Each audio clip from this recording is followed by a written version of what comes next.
नमस्कार दोस्तों, मैं डालेश पारिक खबर गुरचन से। दोस्तों, आज हमारे साथ हैं योगेश जी शर्मा, एडवोकेट योगेश जी शर्मा, और इनसे हम आज सूचना का अधिकार अधिनियम है उसके बारे में जानकारी लेंगे। तो नमस्कार योगेश जी। जी नमस्कार। नमस्कार योगेश जी, आप बताइए कि सूचना का अधिकार कानून है वो कब आया और उसको लाने के पीछे क्या कारण था? देखिए, सूचना का अधिकार अधिनियम है वो सन 2005 में बनाया गया था। और देखिए, इस एक्ट को लाने का कारण ये था कि नौकरशाही में जो है वो भ्रष्टाचार बहुत ज़्यादा था और एक आदमी को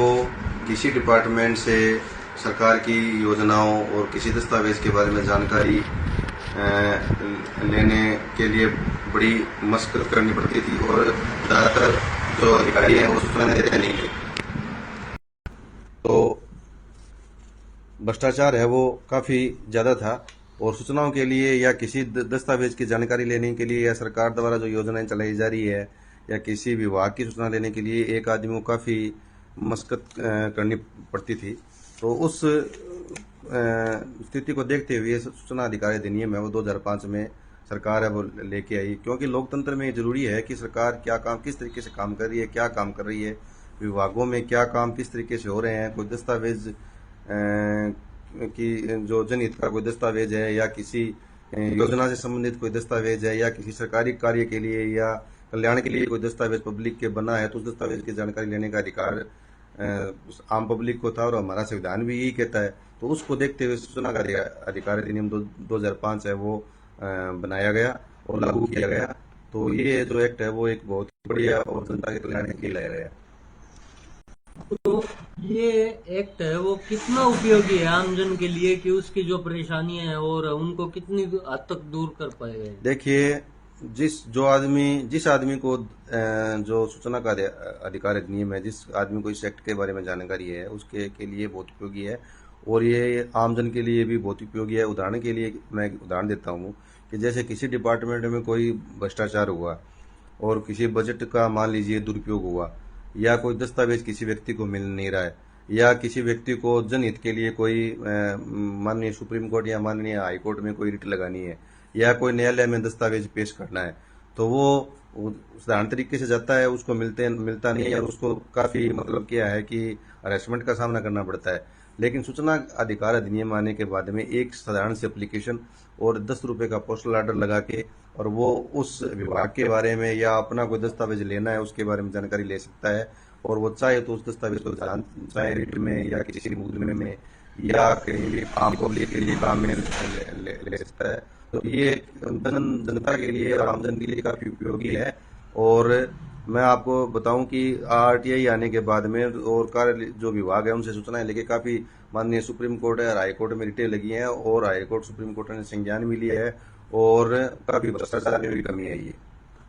तो ये जैसे कि आरटीआई लगाते हैं, आरटीआई एक्टिविस्ट हैं, उनको कुछ खर्चा भी करना पड़ता है, क्योंकि जो जिस विभाग से वो आरटीआई मांगते हैं उस विभाग से जितनी प्रतिलिपियां मिलती है, मतलब फोटोकॉपीज मिलती है उसकी डॉक्यूमेंट्स की, तो उसके वो 2 रुपए या कुछ रुपए चार्ज करते हैं और करते हैं। तो क्या फ्री नहीं हो सकता? देखिए, क्या होता है कि इस एक्ट में एक प्रावधान ये है कि आप जैसे लिखित में कोई सूचनाएं मांगते हैं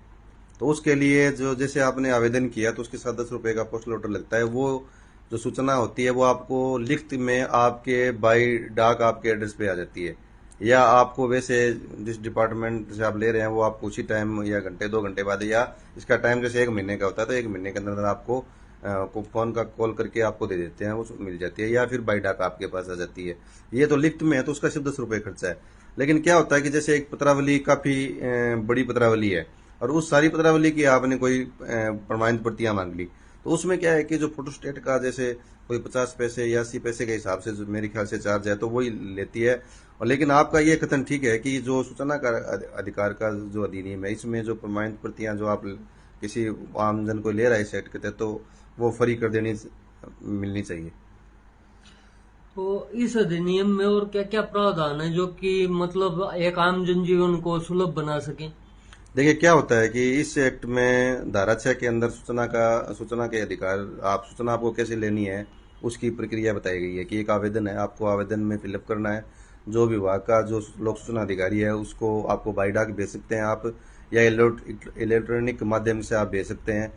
और आप चाहें तो उसको खुद स्वयं जाके उसको जमा करवा सकते हैं पोस्टल ऑर्डर के साथ। और जो फार्म है उसमें आप में जो सूचना चाहिए, आपको लिखित में चाहिए तो लिखित में भरिए। यदि आपको प्रमाणित प्रतियां कोई फाइल की है तो आप उसमें लिखिए प्रमाणित प्रतियां मुझे इतनी कॉपियां चाहिए, तो वो आपको मिलेगी, उस विभाग में आपको जमा करवानी होगी। अब कई बार क्या होता है कि जैसे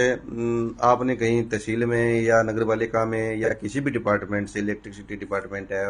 और जैसे ये वाटर वर्क्स का जैसे पीएचडी वाला डिपार्टमेंट है, इसमें आपने सूचनाएं के लिए फार्म जमा करवाया, बाई डाक भेजा, जो भी आपका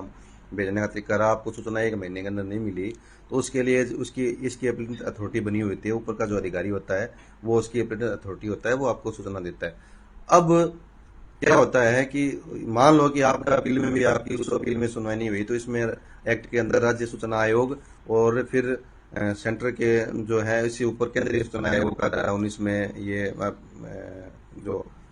अपील का प्रावधान है, तो वहाँ अपील होगी। सूचना आयोग राज्य सूचना आयोग आयुक्त होता है, और राज्य सूचना आयोग में आपने अपील की, वहाँ आपकी अपील बाई डाक भेज सकते हो आप, वहाँ आपकी अपील की सुनवाई होती है। और यदि सूचना जो अपील अथॉरिटी है उसको ये लगता है कि ये दस्तावेज इस व्यक्ति को दिया जाना चाहिए था और निचले जो लोक सूचना अधिकारी है उसने नहीं दिए, तो फिर वो क्या करता है कि उसको एक टाइम देता है कि आप 5 दिन में 7 दिन में सूचना उपलब्ध करवाओगे, तो चाहे तो उसकी पेनल्टी भी लगाता है। यही सूचना आयोग और फिर केंद्रीय सूचना आयोग में आपका अपील का प्रावधान है। यदि राज्य सूचना आयोग भी ये समझता है कि सूचना नहीं आपको नहीं देता है और आपको ये लगता है कि सूचना मुझे मिलनी चाहिए थी, एक्ट में प्रावधान है, और राज्य सूचना आयोग ने मेरी अपील खारिज की है, वो गलत की है, तो फिर वो अपील में भी केंद्रीय सूचना आयोग के वहाँ अपील कर सकता है, और उसको सूचना वो आपको मिलेगी। लेकिन इस एक्ट में एक मोटा सा कंसेप्ट मैं आपको बता दूं कि जो सूचनाएं संसद को या विधानमंडल को दी जा सकती है, जैसे कुछ हैं, जैसे रक्षा के मामले हैं उनको छोड़कर, और देश की प्राइवेसी को छोड़कर, दस्तावेज हैं उनको छोड़कर आप छोड़ दीजिए, लेकिन जो सूचनाएं संसद और विधानमंडल को दी जा सकती है वो सूचनाएं आम पब्लिक के लिए भी है।